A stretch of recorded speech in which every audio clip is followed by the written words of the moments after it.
What is up, y'all? It's your boy Aniki coming at you with another video. As most of you already know, my chapter reviews are these page-by-page breakdowns. We already did the 4-hour stream, but this chapter is a quick one. But I find this to be very poignant, and just overall, I actually consider this to be a really great chapter. Um, I know there's been some discussions about why is this chapter placed where it is, and why is this story relevant now? Da da da. Da. I'm just gonna point out that just in like the very last chapter, we had people asking for what Endeavor's statement was going to be. Is he aware of the things in this country? Is he aware of what's going on? You know, where is his career going to be, et cetera, et cetera. So if we're going to be living in a world where that's the hot topic, then we kind of have to build up how the people around him are feeling and perceiving the events and how they relate to him. Shoto seeing his father by actually calling him dad in his head, not being like Endeavor. He's like dad. He's been calling him that since Toya revealed himself, really accepting who his father is for who he is and seeing like how bad his brother has gone, like kind of appreciating who his dad is and like the growth and changes that he's made. And so you see that perspective. We know that Rei is coming there to talk, and Natsuo and Fuyumi were there, so we're gonna get to be seeing these perspectives from these characters in the upcoming chapters. The very next chapter could be, Rei's perspective for all we know. I don't think we've talked about that happening on stream, but that's an actual possibility here. So this chapter ties into who idolizes Endeavor outside and how people outside the family feel about him.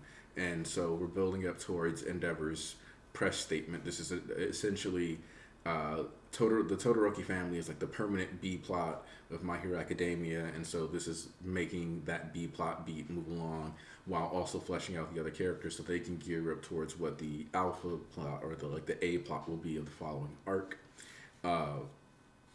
So we have to see, and that's where the chapter comes in. So we started off getting Hawk's childhood backstory. We see that he's out here living out in the slums way far away. You can see the city, but he blatantly lives in the furthest outskirts. You've got the standard chicken wire fence surrounding the shack. His dad comes in yelling at him, for being, essentially for going into town, in which Hawks, responds that he said his feathers felt tingly. And what's cool about this is that within these first 2 pages, you get the actual true blue explanation for how Hawk's quirk came to be. His father is essentially a rooster. You can tell based on like the hair patterns and the extra bearding. It's made reminiscent of a rooster's beard. The fact that he's constantly talking about running away, being afraid. He like lives his life as a coward, so he's a chicken. So there's a pun in that too. So we see the rooster, and then the mom's quirk is a set of eyes that are just floating around and that she can look behind her with or wherever. And so for whatever reason, she just gets to have an extra set of eyes just floating around at all times. So when you look at the bird genetics and then you combine that with the eye ability, the sensory aspects, you get the Hawks' ability to sense things through his feathers and the ability to detach them through the telekinetic body part quirk that he got from his mom and the bird aspects that he gets from his father. So Horikoshi just kind of weaving all that together real quick, making sure to stay consistent and give us those details if we want to, really look at them and be picky about what's in there. So we see like the dad is, kicking little Keigo. Everybody's got a bad dad. We were talking about how I believe only Uraraka, Jiro, and like technically Sue have fathers that have been seen on screen that are actually decent fathers. Everybody else's parents or dads are pretty mediocre in some form, shape, or way, whether it be through absence, abuse, neglect, or pacifism, etc. So, and his dad goes on like the classic deadbeat dad tirade, which I think is part of what makes this chapter hit home. Is he's like, oh, it's her fault. She failed. She got pregnant. Like he wasn't involved too. And he's complaining about how he could have been free.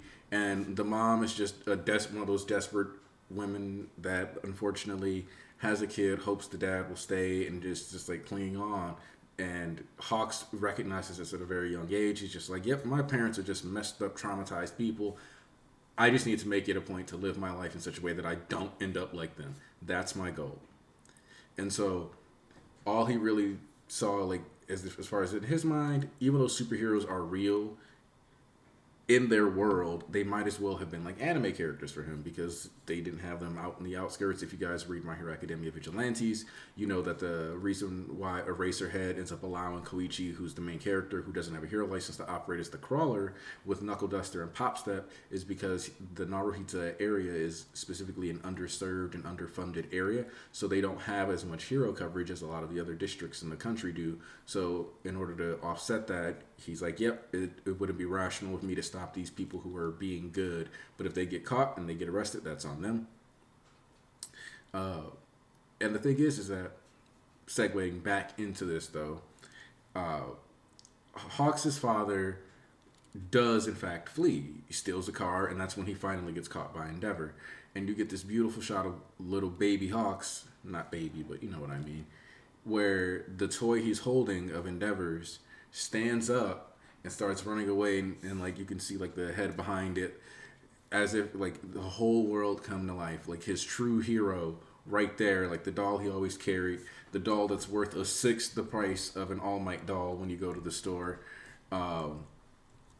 That's the doll that, like, that's the hero who saved the day and took his dad and put him in jail.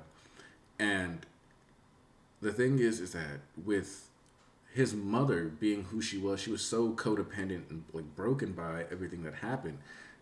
They effectively needed to go to the cops just to get her like some form of shelter and mental help.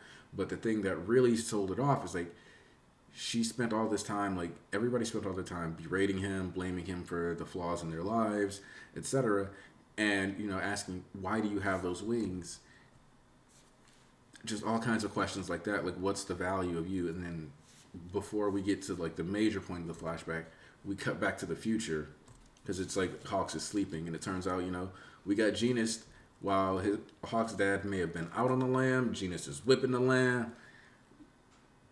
In general, I kind of really like the fact that we're finally getting to see like more vehicles, because like Endeavor has a driver, and this is something that Squid was talking about. We were discussing in Discord how we don't see a lot of vehicles in My Hero Academia. It's surprising. We don't see a lot of vehicles, and it's kind of interesting that we don't, considering we all know that Horikoshi is such a classic comics, Western comics fan. So finally seeing him at work on one of his renditions of a Batmobile, Spider-Mobile, whatever you have, is kind of a nice touch. And more importantly than the vehicle that comes with carbon fiber cables that you can shoot out and capture villains with, is the fact that we get the explanation that Genus was in fact a corpse. He, for all intents and purposes, was in fact killed by what they did was induce him into the same type of death-like state that Shigaraki had. I'm assuming he drew a little bit of blood from him just so that the bag would be stained and it would look like he murdered him. Then gave the actual body of Genus to the League of Villains while he was induced into that death state. Had the body checked, the DNA was matched. Dabi decided he wanted to keep the body on hand, and because of that, because they keep the body on hand, they get to keep him safe. And more importantly than that, Hawks eventually manages to turn him back on, more or less, like get him back activated so that he's alive again. All thanks to the League being like careful and hopefully thinking of ways to possibly turn Genus into a Nomu, since, you know, it was available. Cool little details. I really like the fact that this technology is clearly not new, and the fact that like they've been making Nomus for a while. And they've raided several Nomu facilities. It's important to remember that in Kamino, regardless, like All For One lost. And because of that, they got to raid and capture a bunch of Nomu and their test tubes, seeing the kinds of vials and situations, the technology that were used to make and preserve them. So it's, instead of it being one of those things where it's a new thing being added into the story, it's old technology that they already had that we didn't talk about in a long time because we never really had a reason to think about it that way, combined with a new thing, which was the death state that we learned about with Shigaraki, but everybody was so focused on Shigaraki and the usage of Death State on him, which made perfect sense because he was going through the surgery and we wanted to make sure the quirks didn't kill him. So we're like, okay, yeah, this makes sense. You know, use this on Shigaraki and, you know, fix his body up. That none of us thought about the fact that the extra little marble, so to speak, that he was going to pull out was going to be, oh, look at that. The good guys have this technology too, clearly. They've had it since November. Time to break down, use it. They used it in like December. Actually, no, they acquired it in August. So they had like 4 months to be looking at this Nomu tech. Figured out about like the Death State. Figured out how to do it once they were like looking at it. Put Genist into it. Delivers the body. Boom. It all tracks. This is the characters applying knowledge that they have, even if we don't have it because it's not relevant yet. But all the pieces were technically there. We could have already been speculating it. We had the materials to do that. We just never once thought the good guys would use the same science. But that's the beauty of it. Science is neutral, which is, you know, a very Dr. Stone thing to say. But that's kind of like one of the things about that series in itself is science is a very neutral thing. It's about who's using it.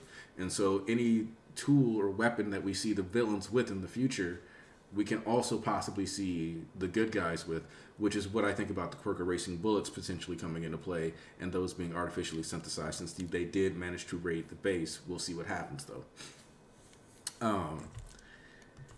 So yeah, like I mentioned, there's carbon fiber cables. I mentioned that because Genist takes out some villains. The important thing about that interaction isn't that Genist took out villains. It's actually that there's a civilian who straight up has a support gear on his arm, like he was gonna shoot the villains themselves or do whatever. So that good guy with the gun mentality that I've been talking about on my channel, or that is gonna be fostered here is definitely popping up. And even when you look at the spread in the citizens, you see that like about 6 out of 13 of those people aren't satisfied with the heroes. And the people who are unsatisfied, a good chunk of them actually have like mutagenic quirks or quirks that change their bodies, which means, you know, people that would be more likely to suffer discrimination. What if you, and especially, as one of my friends pointed out on Twitter, that if you especially had an animal quirk that didn't even give you anything like special, like how Spinner is just a normal gecko that can cling the walls and that's all he's gotten out of his quirk. So you can kind of see why some people would be more fed up already. That's already not factoring in that the Kyoto region is part of where Makia ran through, just based on its population density alone and the range, the blast impact radius, there would have been about 1 million people within the Kyoto area that would have been impacted directly by Makia running, and that's not factoring in anybody working in Kyoto from other regions that were visiting during the middle of the day, since this was at like 9 a.m. And then so with the way that the ratio breaks down, it's about 1 million people in the Kyoto area. Plus, you have another like 40 kilometers that hasn't even been calculated for, that is in the Wakayama prefecture. So we got a good 1 million plus people who in some form, shape, or way were likely impacted by the events of this day. Meaning that this sentiment already spreading, this exhaustion with heroes, this franchise fatigue makes complete sense. There's a lot of people who have been harmed by this. Hawks makes sure to say, by the way, the entire time he's been talking in the chapter up until like towards the end here, this halfway point, he's been using his cell phone because he was that damaged from like having his throat burned and all kinds of other stuff from Dabi. But Hawks decides to go home. And we find out that his mom has abandoned this huge house, and that she had been shaken down by some thugs about their family.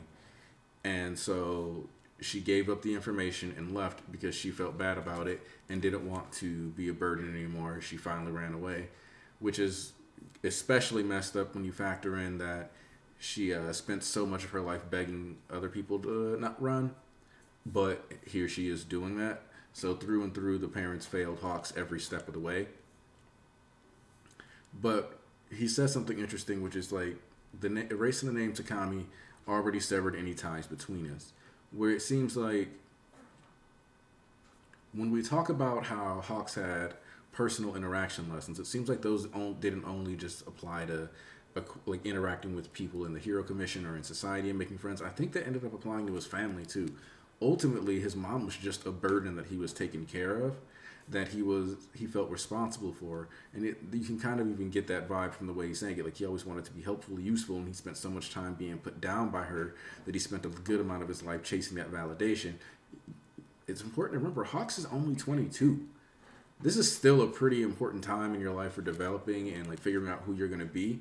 So he's basically, so to speak, this is like the equivalent of a guy fresh out of college. That's still pretty raw. You're pretty green. You're still getting a lot of experience and got a lot to take on in the world. He's got a lot of stuff behind him, but he's got a lot of stuff ahead of him too. And that's what Hawks gets to sit here and think about now that he doesn't have to worry about taking care of his mom anymore. He doesn't have to worry about hiding his shame. If his popularity drops due to being the son of a criminal, that's all the better for him because he never wanted to be one of the top 10 anyway. So that doesn't matter. What matters for him is that, one, apparently Mira's not even in charge. The Hero Safety Commission is basically currently dissolved due to the amount of members that have been murdered or injured. I'm kind of leaning towards murder because if they were just injured, you'd think they'd be able to, like talk to them in their hospital beds or something. And he says, like, nobody is there to, give orders. I'm free of my shackles. And we get a flashback to when his mom took him to the store when he was a kid and bought that Endeavor doll. And even though she like let him down in so many other ways and like just let the dad beat him, she showed him freedom one time, and that changed everything for him. And Hawks even laments Twice's death. He talks about how he truly believes that Twice was a good man, and that there's just something that comes with being put in these awful positions where when you're in that spot, when you're completely free, when you're in a completely state of like desperation, who you really are comes out. And in both these scenarios, all Twice's focus had ever been was on being helpful and helping people out and having the friend or family and a place to call his own and be supportive of and be supported by. The entire conversation about Twice's death has largely been focused around Shigaraki, the rest of the League members, the Tokoyami like finding out about it, society talking about it. But there hasn't been much discussion on how Hawks would feel about the fact that he had to take that life. And today we get to see that he isn't exactly okay with what happened. He doesn't feel good about it. And in a lot of ways, it feels like he's trying to honor Bubaigawara. And when you look closely at the art on page 17, you can kind of see that in the shadowing that the wings are beginning to form again and reemerge, almost as if like being born anew, but they're like white and black, gray. It's beautiful, and you finally get to see that accident that was referenced to when he was younger that got him recruited. And he basically used Featherstorm and saved a bunch of people mid-car accident. It's a beautiful spread with, well, not even a spread, just a couple panels of him like saving a bunch of people. And then after he saves them with his feathers, he doesn't like brag or boast. He just hugs a little Endeavor doll and smiles. So what Hawks says here is something that's impressive to me because it shows that we're getting the full perspective, like I mentioned earlier, on like how people are going to address what Endeavor has done. Because he says, even if what Dabi says is true about the Todoroki family, things are different now. And there's a lot for me to clean up, starting with my origin, so to speak. Endeavor's in trouble. And so, in his mind, more or less, the person who guided him, who set him up, who enabled him to be the person he is today, more than anything else, was Endeavor. Not his father, not his mother, not the Hero Safety Commission. The guy who taught him to persevere and keep trying your best and like keep fighting no matter what was Endeavor. When you remember back to the gulf he saw in his mind and Endeavor trying to bridge it with a stone and some planks, and he's sitting there and he's like, how awkward can you be, but you keep trying, you were the only one. He saw him so clearly, and we see where that started with, with the doll in the store to him saving his father, or well, taking his father out, or saving him from his father. with him saving him from his father. Uh, in general, Hawks' appreciation for Endeavor comes from the place of a person who's genuinely had his life changed only for the better because of Endeavor's existence. And so it's kind of a nice juxtaposition to know that we're going to be seeing all the people that Endeavor hurt in Todoroki's last chapter, but then we get to see the one person that Endeavor helped more than anything in the world, more than anyone else that he ever encountered. And we get to see the impact of Endeavor being a good hero, while we also get to see in this same chapter the results of all these bad events that made people lose faith in them. We see why people believe in heroes in this picture, in this chapter, while also understanding the fallout and the consequences that justify them having all the doubts. And that is a blend of storytelling that I appreciate that Horikoshi has been bringing to the chapters lately. That's all I really got to say. My throat's actually kind of scratchy. I feel like that's going to affect the audio a little bit. Sorry about that. But yeah, that's all I'm going to say for today. If you enjoyed what I had to say, like, share, subscribe, leave a comment. Let me know your thoughts down below. If you enjoyed that, I'm currently working on a video that involves watching a lot of documentaries. I'll probably have a Shibuya arc review coming. Definitely doing a series review of Jigokuraku. And you can always come back every Sunday for the Church of MHA for the live reactions and discussions with the team. We always have long discussions. The shortest stream we've had in like the past 4 or 5 months has probably been 3 hours. Lots to talk about lately. So go ahead, like, share, subscribe. Anaki out.